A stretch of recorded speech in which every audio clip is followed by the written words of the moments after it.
Ahí estamos.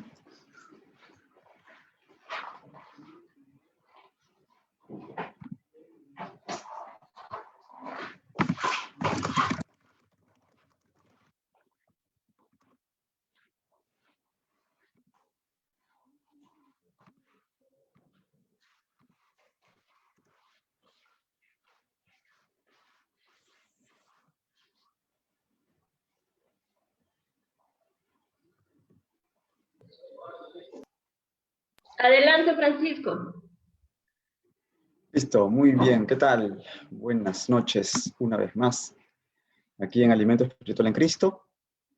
Hoy vamos a hablar de un tema que va a redondear un poco lo que hemos estado viendo el sábado pasado. El sábado pasado ya habíamos introducido lo que son los deuterocanónicos. Habíamos explicado, y eso, digamos, también sirve para desembocar una serie de ideas que habíamos estado trazando desde la primera sesión. Ya perdí la cuenta cuántas. Es como la quinta o sexta. Bueno, habíamos dicho desde el principio que hay unas precisiones con respecto al canon, es decir, a la lista de libros inspirados o libros que se consideran como inspirados para el cristianismo. Pues, por un lado, los católicos, los ortodoxos tienen una lista, y por otro lado, los protestantes en general tienen otra lista. Hay otros grupos cristianos más específicos que pueden seguir una u otra lista. ¿Y por qué? Porque habíamos dicho ya que hay en la historia, ¿sí?, en los primeros siglos del cristianismo, una divergencia cuando los romanos atacan el templo de Jerusalén en el año 70 después de Cristo, destruyen el templo de Jerusalén. Los miembros del Sanedrín, esta institución religiosa judía que había en esa época en Israel, en Palestina, ¿sí?, en Judá, en la provincia de Judea, ¿sí?, en la provincia romana de Judea, se van, escapan, huyen y llegan a un lugar que se llama Jamnia, y en Jamnia se reagrupan, se reconstituyen y deciden cuál va a ser el canon, la lista de libros que van a considerar como inspirados para su Tanakh, ¿sí? La Tanakh, que es, o Tanaj, que es lo que para nosotros es el Antiguo Testamento, ¿sí? Ahora, a la hora de hacer esa lista, los judíos del Concilio de Jamnia no consideran todos los libros que se consideraban en la época, unas décadas atrás, en la época de Jesucristo. ¿Qué pasa? Que en esa época el Imperio Romano dominaba, pero la lengua y la cultura eran la lengua y la cultura griegas, básicamente. Cuando los romanos conquistan, no imponen su cultura más que en ciertas cosas, en ciertos rasgos. Van a imponer impuestos, van a imponer una serie de leyes y normas, pero culturalmente, religiosamente, lingüísticamente van a respetar mucho todo lo que tienen los pueblos conquistados. Y antes de los romanos estaban los griegos, entonces mucho de la lengua y la cultura griega se conservan bajo el Imperio Romano. Y los judíos, que ya siglos atrás habían estado, digamos, expandiéndose fuera de Palestina, habían llegado a Alejandría, por ejemplo, en Egipto, y allí también se hablaba griego. Habían llegado al Asia Menor, también se hablaba griego. Habían llegado, obviamente, a Grecia, y ahí también, obviamente, se hablaba griego, etc. Entonces, muchos judíos ya habían adoptado la cultura y la lengua griegas. Y esto constituía un peligro religioso, un peligro de diluir su cultura, diluir lo que en la cultura judía era principal, el pacto con Dios, en nuevas creencias y nuevas ideologías, filosofías. Entonces había una cuestión ahí, una muñeca, un equilibrio muy importante que tenía que guardarse entre la tolerancia con respecto a otros rasgos culturales y lingüísticos y la convicción y la identidad de aquello que es nuclear, medular en la cultura propia, ¿no? Esto En Alejandría, en Egipto, al norte de Egipto, muy mediterráneo todo, hubo en el primer siglo antes de Cristo un grupo de sabios judíos, que ya han sido mencionados en casi todas las charlas, ¿no?, que tradujeron la Tanaj, la Biblia hebrea, al griego, ¿sí? Entonces, esa era una forma de justamente conciliar, ¿no?, y tener este equilibrio, en donde sí se aceptan los giros lingüísticos y el pensamiento griegos, pero con el contenido de la cultura hebrea, es decir, con la Tanaj, con la ley de Moisés y las historias que se cuentan en la Biblia y el mensaje religioso y sapiencial que hay en la Biblia, etc. Entonces, esa traducción griega de la Biblia judía, ¿no?, traducción griega de la Biblia hebrea, es lo que usaban los cristianos en las primeras décadas. Los evangelistas, cuando citan el Antiguo Testamento, citan según esta traducción griega de Alejandría. Entonces, ¿qué pasa después? ¿Qué pasa cuando se destruye, como dije al principio, cuando se destruye el templo en el año 70, ¿no?, ya 40 años después de la muerte y resurrección de Jesucristo, nuestro Señor? En el concilio de Jamnia dicen, un momento, nos quedamos sin templo, nos quedamos sin tierra. Esto se parece a algo que pasó hace unos siglos, ¿verdad? Ya habíamos visto esa historia también, cuando fueron los judíos, los hebreos deportados a Nínive y luego a Babilonia. Estuvieron varias décadas ahí y luego, gracias a los persas, pudieron regresar a su tierra y reconstruir el templo. Bueno, ahora otra vez estaban sin templo, sin tierra, ¿no? Entonces estaban como que, ¿qué está pasando? Otra vez nos hemos quedado medio desterrados, ¿no? Y tal como había predicho Jesucristo, no quedó piedra sobre piedra. Entonces vamos a reagruparnos también culturalmente y vamos a determinar que los libros sagrados, los libros inspirados que vamos a seguir, son únicamente aquellos que tenemos en hebreo, escritos aquí, necesariamente palestino, etc. No vamos a tocar nada de lo que está en la traducción griega, ni nada de Alejandría, ni nada acá, Jamnia, hebreo, judío, nada más, ¿no? Entonces, eso redujo el canon ligeramente. Hubo 7 libros y varios capítulos de un par de libros más que fueron ignorados en este canon, ¿no? En este canon que retrocede un poco el asunto de Alejandría. Entonces, este canon viene a ser el canon más antiguo, digamos, en retrospectiva, ¿sí? Es como que regresan a un canon más antiguo. Por eso se llama protocanónico, es decir, de la primera lista. Y esta segunda lista de los sabios judíos en Alejandría, que usaban los cristianos desde el principio, el cristianismo primitivo, que es la segunda lista, contenía otros libros que únicamente están en esa segunda lista, es decir, deuterocanon, segunda lista, deuterocanónicos, por eso se llaman deuterocanónicos, ¿sí? Entonces, cuando en Jamnia regresan a la primera lista y abandonan el canon que usaban los cristianos, se empieza a diferenciar más aún las escrituras que usan los judíos que no aceptan a Cristo, quiero decir, de las escrituras que usan los judíos que sí aceptaron a Cristo, y que no solamente son ya judíos, sino también gentiles, es decir, los no judíos que aceptan la palabra de Dios, porque Pablo ya había pues hecho sus misiones evangelizadoras en toda la Asia Menor y había llegado incluso hasta Roma y bueno, es decir, ya conocen probablemente los viajes misioneros de Pablo. Entonces, toda esa zona ya había sido evangelizada y había ahí muchos gentiles, es decir, muchos no judíos que habían abrazado el cristianismo, que eran de lengua griega, muchos eran griegos, y entonces seguían usando la traducción griega de Alejandría. Entonces, así va divergiendo cada vez más aquellos judíos que no aceptaron a Cristo de aquellos judíos y gentiles que sí aceptaron a Cristo. Los judíos que no aceptaron a Cristo siguen usando el canon de Jamnia, y los judíos que sí aceptaron a Cristo, con los gentiles griegos, usan el canon de Alejandría.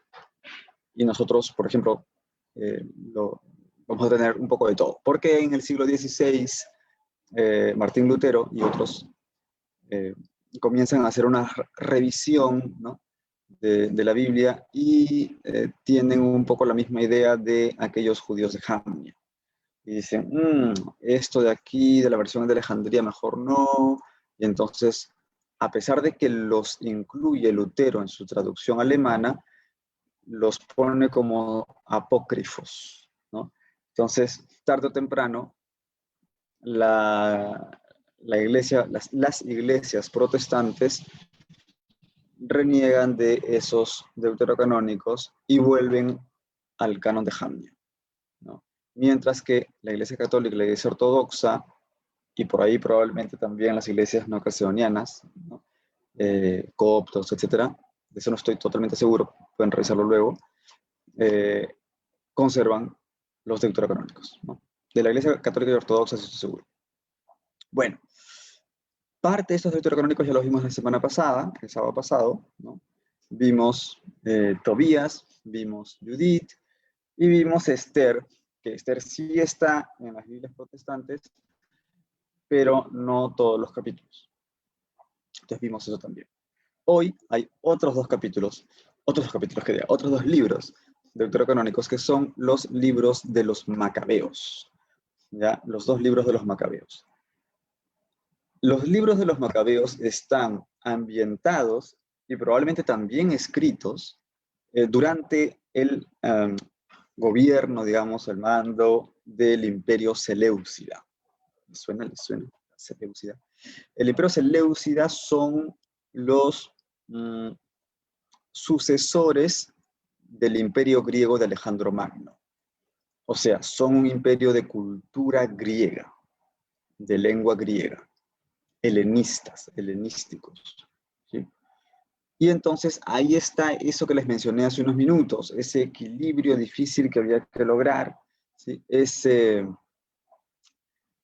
muñeca que había que tener, ¿no?, era difícil, y eso es lo que relata el libro de los Macabeos. Recuerdan también que les había dicho la semana pasada, que algunos de los libros que vimos habían sido escritos durante esta época, precisamente mirando hacia atrás, ¿no? Diciendo, vamos a hablar, estos son unos problemas que están pasando ahora con la cultura helenista, pero no son los únicos problemas que hemos tenido en la historia, ha habido otros anteriores y vamos a hablarles de esas historias de hace unos siglos para darles un mensaje de fortaleza y esperanza en el presente, ¿ok? Eso se escribió durante esta época del Imperio Seleucida. Los libros de los Macabeos sí son un poco más cercanos a los hechos, es decir, narran cosas que ocurrieron durante este tiempo, es decir, estamos hablando de fines del siglo IV antes de Cristo, ¿okay? Fines del siglo IV antes de Cristo, porque el Imperio Seleucida comienza por ahí. El Imperio Seleucida empieza en el año 312, ¿sí? Antes de Cristo, capital Babilonia, ojo, ¿sí? Y bueno, la capital fue variando. Primero fue Babilonia, después Seleucia, después Antioquía. Eso no es muy importante en realidad. Lo importante es que cuando este imperio llega a Palestina, ¿sí?, y conquista Palestina, hay un conflicto muy grande en cuanto a la fidelidad, a la alianza entre Dios y el pueblo. Y eso es lo que relata los libros de los Macabeos. Ojo que son dos libros, primero y segundo Macabeos, pero no son uno continuación del otro, ¿ok?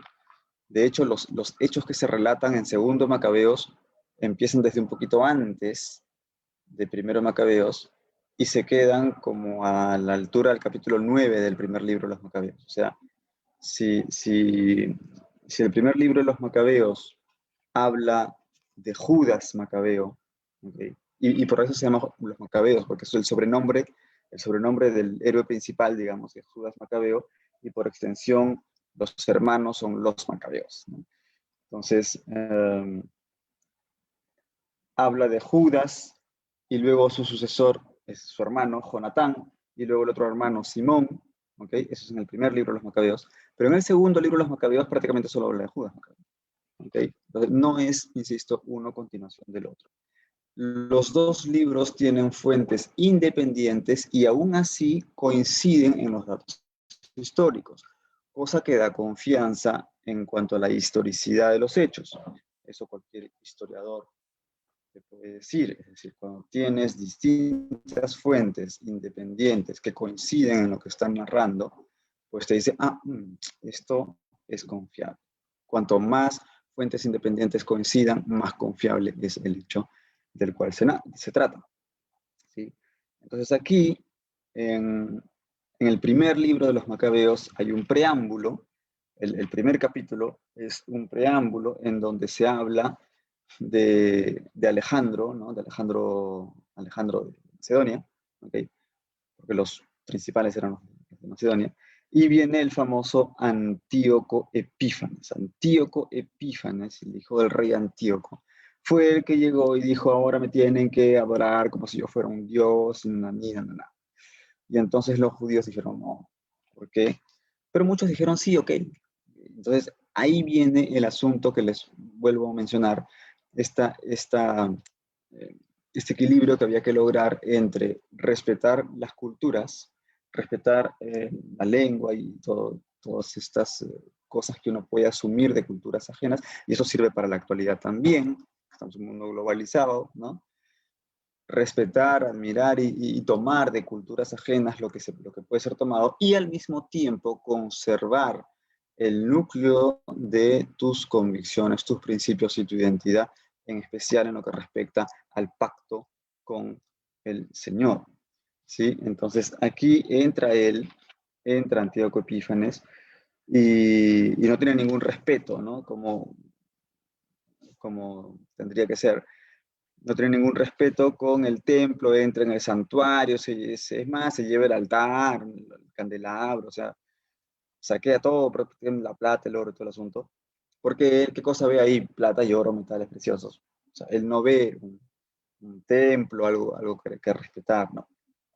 Entonces, ahí viene el asunto. Aparece Matatías. Matatías, ¿sí? Que es un sacerdote, ¿no? Tiene 5 hijos, ¿ok? Y uno de ellos es justamente Judas Macabeo, ¿ok? Tiene 5 hijos, pero solamente 3 de ellos son los héroes del libro, no los 5. Entonces, Matatías es el que prácticamente desencadena la Guerra Santa en, en Palestina. Y esto ya no les cuento más para que lo lean, como siempre les digo. Esto es en el capítulo 2, ¿sí? Es cómo se desencadena la guerra. A partir del capítulo 3 ya viene propiamente el primer gran héroe del libro, que es Judas Macabeo, ya como jefe de los judíos. Esto ya no sería a fin del siglo IV, como les dije hace un rato, que es ¿cómo se puede decir? Todo el periodo del imperio seleucida, sino que lo de Judas Macabeo ya es a mediados del siglo II a.C. Él es jefe de los judíos específicamente entre el 166 y el 160 antes de Cristo. Y aquí van a ver ustedes el capítulo 3, 4, 5, 6. Antíoco Epifanes muere. ¿Okay? Viene el capítulo 7, 8, ¿no? Entonces, y viene otro enemigo, digamos, que es Nicanor, otro que amenaza el templo, ¿sí? Otro antagonista. Los judíos buscan pues una alianza con los romanos, ¿ok? Para acabar con estos seleucidas, estos griegos seleucidas que están faltando el respeto al templo. Y en el campo de batalla muere Judas Macabeo, ¿sí? Y vienen sus funerales, en fin. Esto está en medio del capítulo 9. Y ahí viene el segundo gran héroe del primer libro de los Macabeos, que es Jonatán, ¿sí? Jonatán, uno de los hermanos de Judas Macabeo. Entonces ahí está Jonatán como jefe de los judíos y sumo sacerdote. O sea, él ya no va a ir tanto por el lado militar, va a ir más por el lado político, diplomático. ¿Sí? Él va a estar más tiempo que su hermano Judas. Él va a estar desde el 160 hasta el 143, más de 15 años antes de Cristo, ¿no? Pues eso va en retroceso, del 160 al 143 antes de Cristo. Jonatán se hace jefe de la resistencia, sí, pero le va bajando lo que es militar y le va subiendo lo que son alianzas, política, diplomacia, en fin, cartas. ¿Sí? Bueno, seguimos entonces, capítulo 10, 11. Si vamos al segundo libro de los Macabeos, esto ya prácticamente ni se menciona, porque se queda más que nada en la primera parte. Sigue el capítulo 11, 12, esto léanlo. Termina el capítulo 12 y Jonatán cae en manos de sus enemigos. Entonces, viene otro de los hermanos a tomar el mando, a partir del capítulo 13. Simón, también sumo sacerdote y etnarca de los judíos, que es una autoridad de los judíos. Él del 143 al 134 antes de Cristo. Toma el mando Simón, sí, y bueno, sepultan a Jonatán, ya, ¿no? Recuperan su cuerpo. Y viene capítulo 3, 16, y ahí viene otro enemigo, otro adversario que es Antíoco VII, que se vuelve contra Simón. Primero habían estado así como diplomáticamente y después se vuelve contra Simón y vienen a hostigar, digamos, Judea. Y Simón muere trágicamente y le sucede su hijo Juan Hircano.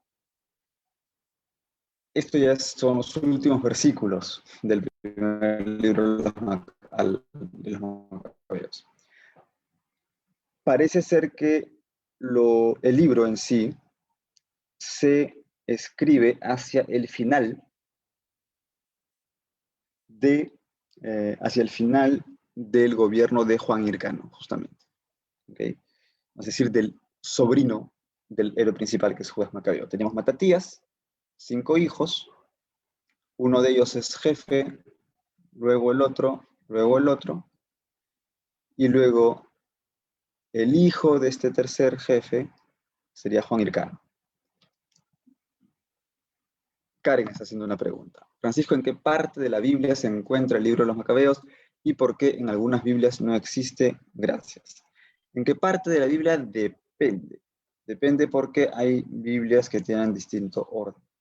Por ejemplo, en la Biblia latinoamericana los salmos están al final del Antiguo Testamento, mientras que en la Biblia de Jerusalén los salmos están como a la mitad del Antiguo Testamento. No necesariamente guardan el mismo orden las Biblias. Entonces, lo más recomendable es simplemente ver el índice.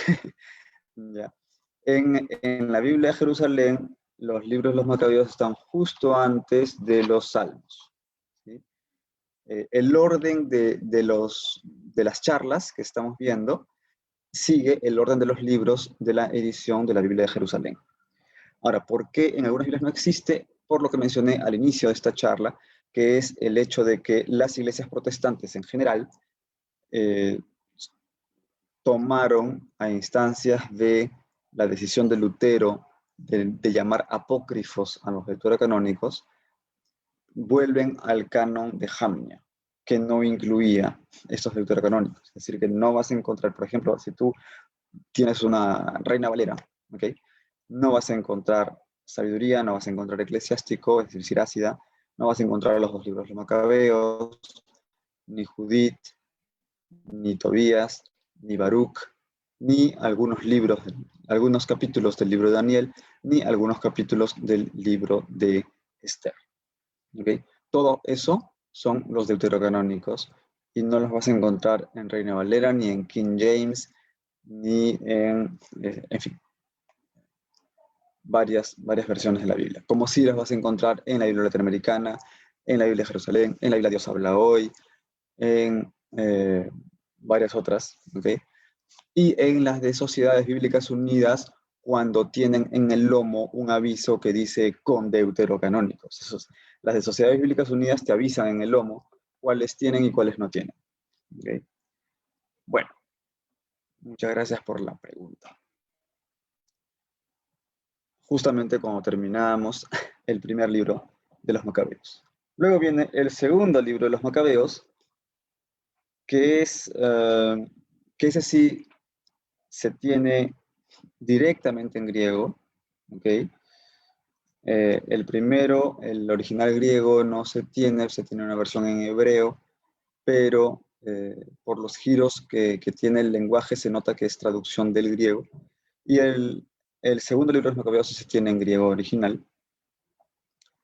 Y aquí el segundo libro de los Macabeos empieza con unas cartas. ¿Mm? En los primeros 2 capítulos hay unas cartas dirigidas a los judíos de Egipto. ¿Se acuerdan lo que les dije hace un rato? Que eran los judíos en Egipto, en Alejandría, los que habían hecho la traducción, ¿no? Que los judíos que estaban en Egipto hablaban griego, etc. Bueno, aquí está. En el segundo libro de los Macabeos se escriben unas cartas. La primera carta es chiquitísima, son solo 9 versículos, y son una invitación a celebrar una fiesta, pero no por gusto, sino que tiene una razón de ser. Voy a leer la primera carta, que es la más chiquita, para que se entienda la idea. Dice, así empieza el segundo libro de los Macabeos. Dice, a los hermanos judíos que viven en Egipto, les saludan sus hermanos judíos que están en Jerusalén y en la región de Judea, deseándoles una paz dichosa. O sea, esto lo escriben los judíos de Jerusalén, en la región de Judea, pero lo escriben a aquellos que están en Alejandría, en Egipto en general. ¿Ok? Pero bueno, Egipto, digamos, la parte más poblada y urbana estaba en el norte, muy cerca del Mediterráneo, Alejandría, principalmente. ¿Ok? Entonces a ellos les escriben, y les escriben en griego. ¿Ok? Y dice, que Dios os llene de bienes y recuerde su alianza con Abraham, Isaac y Jacob, sus fieles servidores. Ahí está este equilibrio. Les escriben en griego a los de cultura griega, pero les dicen, no se olviden, ¿ok? Que la alianza es con Isaac, Abraham, Jacob, ¿ok? Hebreo. Que a todos os dé corazón para adorarle y cumplir su voluntad con corazón grande y ánimo generoso. Continúa, que abra vuestro corazón a su ley y a sus preceptos y os otorgue la paz. ¿Ok? Nuevamente, la cultura podrá ser helénica, pero la ley de Dios tiene que estar grabada en su corazón. Dice, que escuche vuestras súplicas, se reconcilie con vosotros y no os abandone en tiempo de desgracia.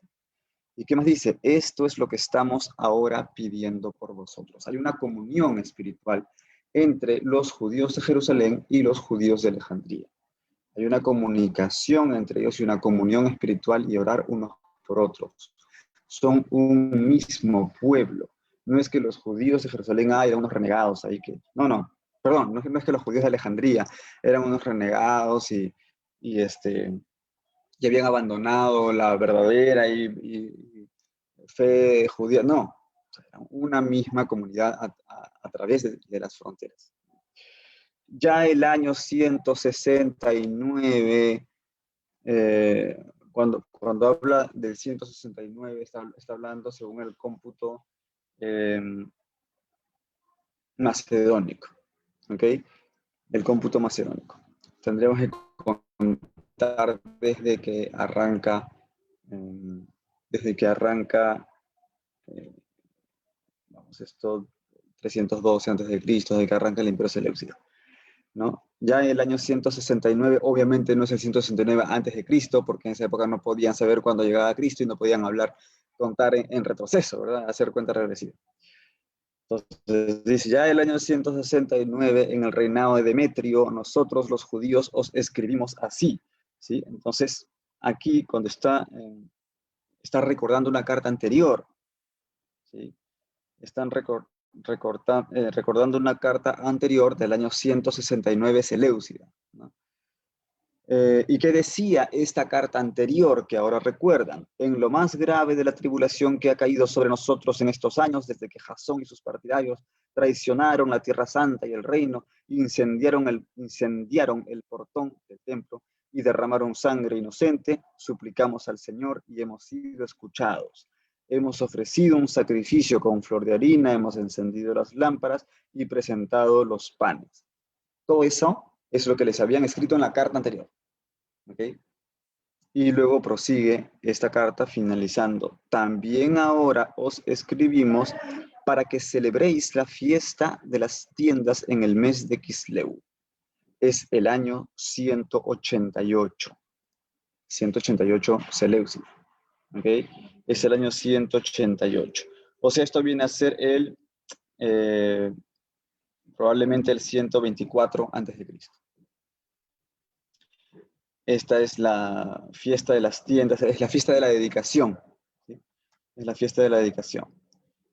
Muy bien, entonces, esta carta y la siguiente que viene, que no la voy a leer para que la lean ustedes, y que es más larga, ¿okay? Y que sigue todo el resto del capítulo 1 y todo el capítulo 2, también es una invitación a celebrar la dedicación. Les leo solamente el final de la carta, los últimos 3 versículos. A punto ya de celebrar la purificación, os escribimos, bien haréis también en celebrar estos días. El Dios que salvó a todo su pueblo y que a todos otorgó la heredad, el reino, el sacerdocio y la santidad, como había prometido por la ley, el mismo Dios, como esperamos, se apiadará pronto de nosotros y nos reunirá de todas partes bajo el cielo en el lugar santo, pues nos ha sacado de grandes males y ha purificado el lugar. Y luego viene ya un prefacio. Eso eran las cartas, 2 cartas que están ahí previas, como que las hubieran insertado al inicio del libro. Y luego recién viene propiamente lo que sería una especie de prefacio del autor o del compendiador de Segundo Macabeos, que dice la historia de Judas Macabeo y de sus hermanos, etcétera, etcétera.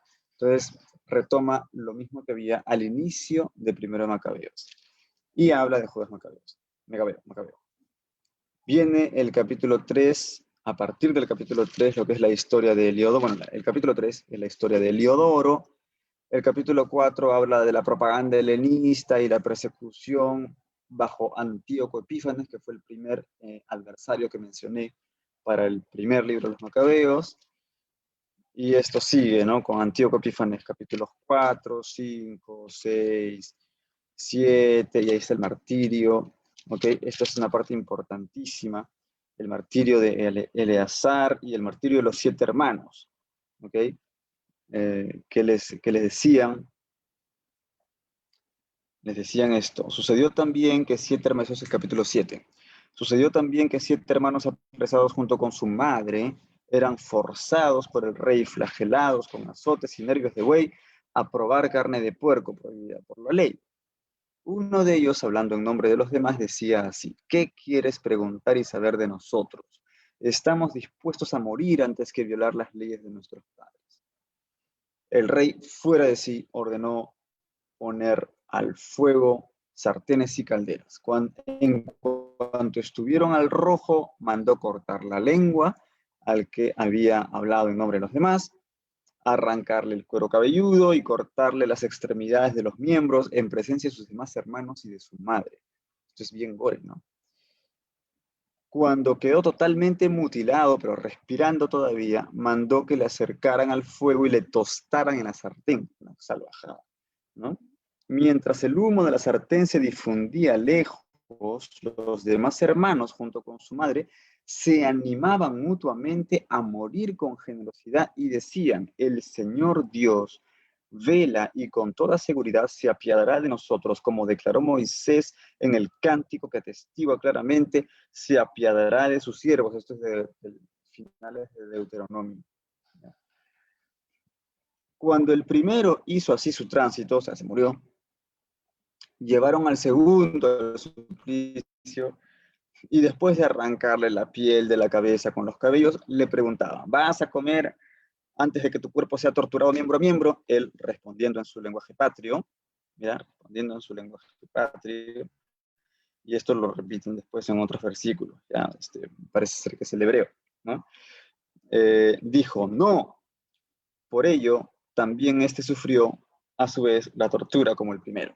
Al llegar a su último suspiro dijo, tú, criminal, nos privas de la vida presente, pero el Rey del mundo, a nosotros que morimos por sus leyes, nos resucitará a una vida eterna. Esto dice el segundo de los hermanos, el segundo de estos 7 hermanos. ¿Ya? Literalmente es a una revivificación eterna de vida. ¿Okay? Entonces aquí, y en Daniel también, el libro de Daniel, que está también relacionado con la persecución de Antíoco Epífanes, por primera vez se afirma la fe en la resurrección de los cuerpos, que en Isaías está insinuado, que en Job está insinuado, ¿no? Pero aquí está explícito. ¿Okay? Los mártires van a resucitar a la vida eterna. Lo dice clarísimo, ¿no? En virtud del poder del Creador, a la vida eterna. Estamos aquí con la doctrina de la inmortalidad, ¿ok? Que ya luego en ambiente griego precisamente se va a desarrollar. Y bueno, en el ambiente griego se relaciona sin referencia a la resurrección de los cuerpos. Acá es más completo. Entonces, para el pensamiento hebreo no se distinguía tanto cuerpo y alma, es una unidad, así, ¿no? Entonces, la idea de una supervivencia implicaba la resurrección de los cuerpos también. Eso lo vemos aquí en este texto de Segundo Macabeos. Daniel es aún más claro. Lo vamos a ver luego cuando lleguemos al profeta Daniel. Aquí todavía no está hablando de la resurrección de todos los seres humanos, está hablando de la resurrección de los justos. ¿Okay? Daniel en ese punto es más claro. Luego dice, seguimos con el texto, versículo 10 ya. Después de fue castigado el tercero. En cuanto se lo pidieron, presentó la lengua, tendió decidido las manos y dijo con valentía, por don del cielo, poseo estos miembros, por sus leyes los desdeño y de él espero recibirlos de nuevo. Este está en distinto orden que de los martirios anteriores, ¿no? Porque todavía está con su lengua, todavía podía hablar. Hasta el punto de que el rey y sus acompañantes estaban sorprendidos del ánimo de aquel muchacho que en nada temía los dolores. Versículo 13, llegado a su tránsito, o sea, se murió también, maltrataron de igual modo con suplicios al cuarto. Van 4.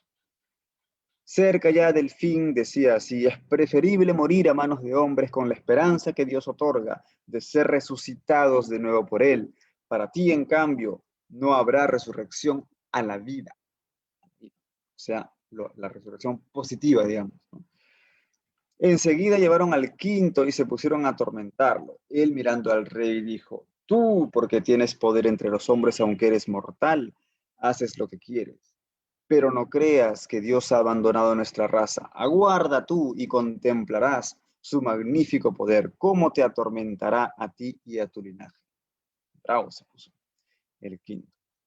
Después de trajeron al sexto, que estando a punto de morir decía, no te hagas ilusiones, pues nosotros por nuestra propia culpa padecemos, por haber pecado contra nuestro Dios, nos suceden cosas sorprendentes. Pero no pienses quedar impune tú que te has atrevido a luchar contra Dios. Bien firme también el sexto. Admirable de todo punto, dice el texto, y digna de glorioso recuerdo, fue aquella madre, ¿se imaginan la madre? Viendo morir torturados uno a uno a sus hijos. Aquella madre que al ver morir a sus 7 hijos en el espacio de un solo día, sufría con valor porque tenía la esperanza puesta en el Señor. Animaba a cada uno de ellos en su lenguaje patrio, otra vez el lenguaje patrio, y llena de generosos sentimientos y estimulando con ardor varonil sus reflexiones de mujer, les decía, yo no sé cómo aparecisteis en mis entrañas. Ni fui yo quien os regaló el espíritu y la vida, ni tampoco organicé yo los elementos de cada uno. Pues así el creador del mundo, el que modeló al hombre en su nacimiento y proyectó el origen de todas las cosas, os devolverá el espíritu y la vida con misericordia, porque ahora no miráis por vosotros mismos, por amor a sus leyes. Antíoco creía que se le despreciaba a él y sospechaba que eran palabras injuriosas. Estaba hablando en hebreo, no lo entendía, ¿no? Mientras el menor seguía con vida, Séptimo, no solo trataba de ganarle con palabras, sino hasta con juramentos le prometía hacerle rico y muy feliz con tal de que abandonara las tradiciones de sus padres. Le haría su amigo y le confiaría altos cargos.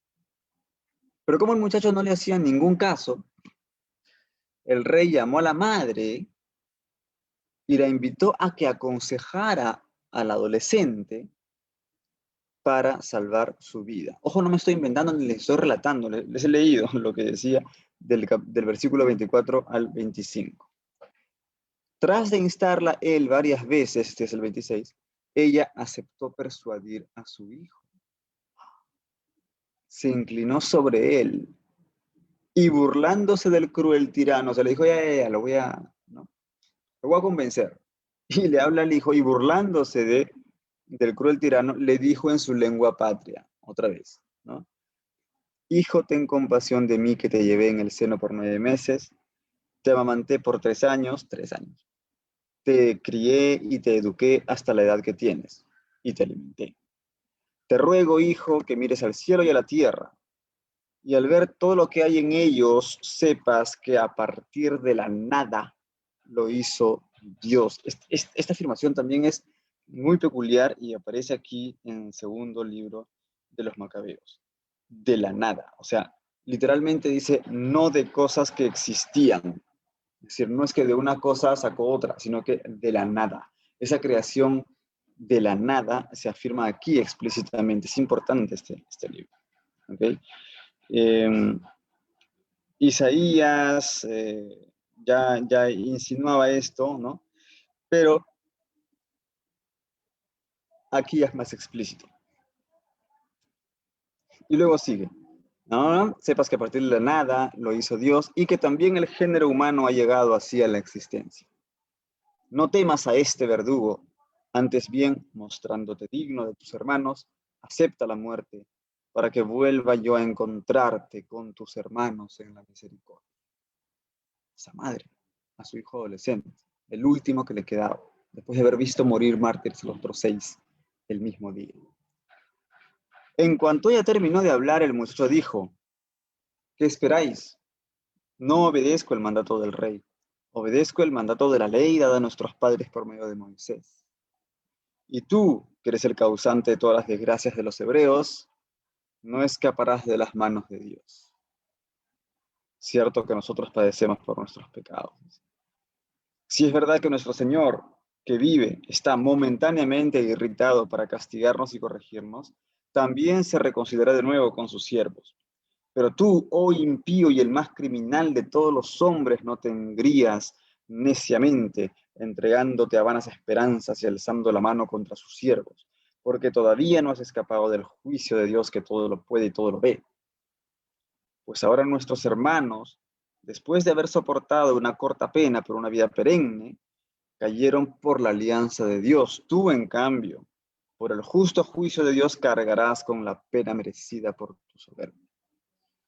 Yo, como mis hermanos, entrego mi cuerpo y mi vida por las leyes de mis padres, invocando a Dios para que pronto se muestre propicio con nuestra nación, y que tú con pruebas y azotes llegues a confesar que Él es el único Dios.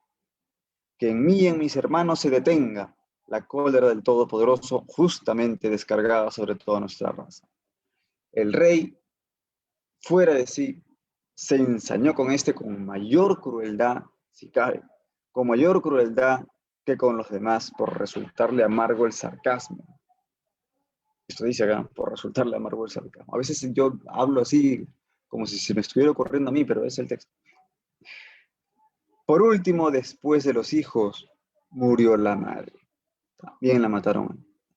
Y el último versículo dice, sea esto bastante para tener noticia de los banquetes sacrificiales y de las crueldades sin medida. Les he leído, pues, el capítulo 7 del segundo libro de los Macabeos, que es un ejemplo de las historias que podemos encontrar en este libro. Luego, a partir de ahí, ya a partir del capítulo 8, del 8 al 10, es la victoria del judaísmo, es decir, la muerte del perseguidor, la muerte de Antíoco Epífanes, ¿no? Que todos los mártires, tú vas a morir, los mártires, los 7, ¿no? Le dijeron, tú le vas a pagar, bueno, lo pagó. Entonces ahí están las guerrillas de Judas Macabeo, lo que vimos al principio del otro libro. Y la campaña de Nicanor aparece el nuevo contrincante, el nuevo enemigo, el nuevo adversario. Muy bien. Luego viene la lucha de Judas contra los pueblos vecinos y contra Lisias, el ministro de Eupator. Léanlo, léanlo. Eso, ya esas se las dejo a ustedes. Capítulo 10, 11, 12, 13.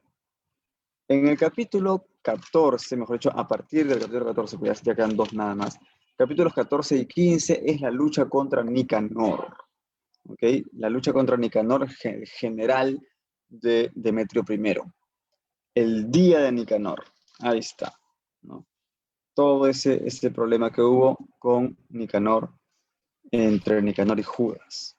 Entonces ahí lo derrotan, muere Nicanor y ahí se acaba el libro, ¿no? Con unos versículos finales, unos 3 versículos, voy a leer los últimos 3 versículos nada más, que dice así: así pasaron los acontecimientos relacionados con Nicanor. Como desde aquella época la ciudad quedó en poder de los hebreos, así dice. ¿Okay? Entonces se trata de la ciudad religiosa, ¿no? El monte Sión, ¿no? Bueno, y se ha salvado el santuario, ¿no? Dice, yo también terminaré aquí mismo mi relato. Si ha quedado bello y logrado en su composición, eso es lo que yo pretendía. Si imperfecto y mediocre, he hecho cuanto me era posible. Como el beber vino solo o sola agua es dañoso, y en cambio el vino mezclado con agua es agradable y de un gusto delicioso, igualmente la disposición grata del relato encanta los oídos de los que dan en leer la obra. Y aquí pongamos fin. Yo también le pongo fin a la charla. Aquí termina el libro de los Macabeos, el segundo libro de los Macabeos. ¿Hay alguna pregunta? No sé si Ricardo o Karen tienen alguna pregunta. Voy a ver si en Sí, la ahí familia. levanté la manito, pero bueno, intervengo. Francisco, hay una pregunta acá que, bueno, siempre me pongo a pensar no solamente en mí, sino también en los televidentes que nos están mirando, ¿no? Y escuchando, por supuesto.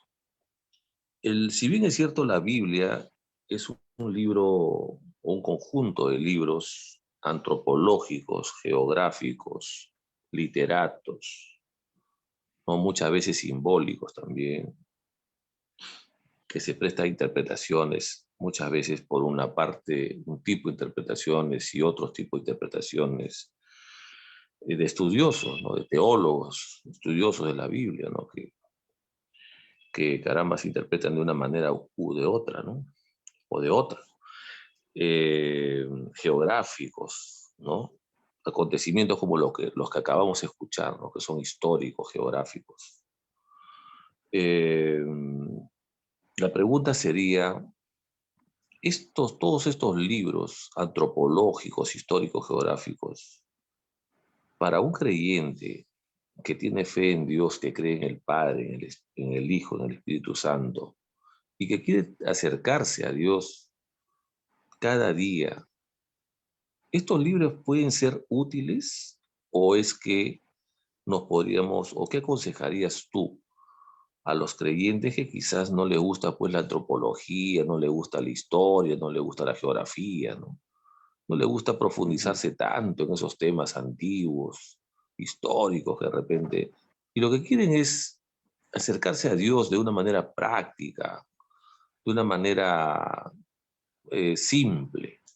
¿Qué le aconsejarías tú? ¿Que lea esos libros o que lea otros temas bíblicos que también puede ser válido, ¿no? ¿Qué le aconsejarías? Ujú. Eh, yo aconsejaría un orden, ¿no? Si nunca has leído la Biblia, lee primero los Evangelios. Lee primero los Evangelios, en general el Nuevo Testamento. Y luego ya a la luz del Nuevo Testamento tomas el Antiguo. Pero, por ejemplo, lo que hemos leído hace un momento, el capítulo 7, con esto del martirio. Ahí hay varias cosas que nos tocan personalmente, ¿no? La fortaleza en el martirio, por ejemplo, el de entregar la vida. Cuando Jesús nos dice, felices ustedes cuando sean perseguidos por causa de mi nombre, ¿verdad? Eso uno. Segundo, la seguridad y la certeza de la resurrección de los muertos. Tercero, la creación de la nada, es decir, todo lo que existe ha sido creado por Dios. Ese tipo de cosas que están insinuadas en otras partes de la Biblia, pero no explícitas como aquí, son importantes en este libro. Entonces, al final, toda la Biblia es un solo conjunto en realidad, ¿no? Aquel que, como tú dices, quizá no se ha acercado mucho, no le recomendaría pues empezar por los Macabeos, ¿ok? Le recomendaría empezar por los Evangelios, pero tarde o temprano, cuando tú sigues avanzando en el conocimiento de Dios, no te puedes quedar, como dice San Pablo, no te puedes quedar siempre comiendo papilla, ¿no? Llega un momento en que ya tienes que comer alimento sólido. Entonces, esta fanpage se llama Alimento Espiritual en Cristo, pero hay alimentos y alimentos, ¿no? El, el, el recién nacido, ¿no? Y el bebé se alimentan de leche materna. Luego vas haciendo papillitas, luego ya va comiendo trocitos.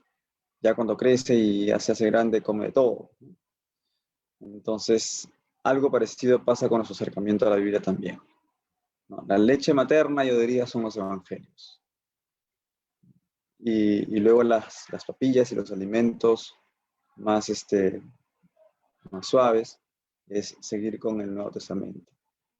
Y ya un alimento más sólido, no en el sentido que el contenido sea más sólido, sino un poquito quizá que requiera ya un poquito más de profundización, de estudio para poder entenderlo mejor, el Antiguo Testamento, ¿no? Sino que como como estamos haciendo un estudio bíblico, ¿no? Elegí ir en el orden en que están en la Biblia. Luego vamos a hablar del Nuevo Testamento. Pero si lo que quieres hacer es empezar recién a leer la Biblia, nunca te lo has leído, no has tenido contacto, entonces quizá no sería lo mejor seguir ese orden, sino comenzar por los evangelios. Claro, sí, está totalmente comprendido, Francisco. Gracias por la respuesta. Yo, como dije al principio de la pregunta, siempre me pongo en el lugar de esas personas que son todavía, pues, son bebés, ¿no? En la fe, ¿no? Y que de repente nos pueden estar escuchando y dicen, ¿qué están hablando? ¿No? Libros de históricos, qué cosas. Y ya se supone que todo lo que dice, lo que han dicho a nivel histórico, ya Jesús ya lo complementó, ya lo dijo, ¿no? Y por eso que mucha gente, yo he escuchado, ¿no? Que hasta incluso dicen, son cristocéntricos, porque se centran en lo que Jesús ha venido a la tierra y ya murió por nosotros, a cumplir la profecía, y ya fue quien ha venido a redimirnos, ¿no? A darnos el camino. Y mucha gente se pregunta, ¿y para qué ya voy a leer más, no? Tanta confusión, de verdad se pregunta. Yo no lo digo por mí personalmente, porque para mí todas las enseñanzas que nos estás dando, ¿no? Es provechoso, es bueno, ¿no? Como tú Pero bien dices. precisamente esto también es sí, cristocéntrico, porque si tú tienes una figura, ¿ok? Y tienes al centro, o sea, eso de decir cristocéntrico es una figura, ¿verdad? Entonces, y si Cristo es el centro de algo más, ¿no? La figura no es únicamente el centro. Si tú tienes un círculo, el círculo no es solamente el centro, es el centro y todo lo demás del círculo. ¿Okay? Pero para que sitúes bien el círculo tienes que saber dónde es el centro. Okay, es lo mismo con ser cristocéntrico. Cristocéntrico no quiere decir que únicamente vas a leer lo que dice textualmente Cristo y se acabó. Eso es el centro. Pero del centro tienes que ampliar tu panorama hacia la figura completa. En el Antiguo Testamento Cristo está presente. Cristo está presente en toda la Escritura. No está explícitamente, está implícitamente. No está patente, está latente, pero está ahí, ¿no? Ya decía pues Jerónimo, el que tradujo la Biblia al latín, desconocer las Escrituras es desconocer a Cristo. No solamente los evangelios hablan de Cristo, no solamente el Nuevo Testamento habla de Cristo.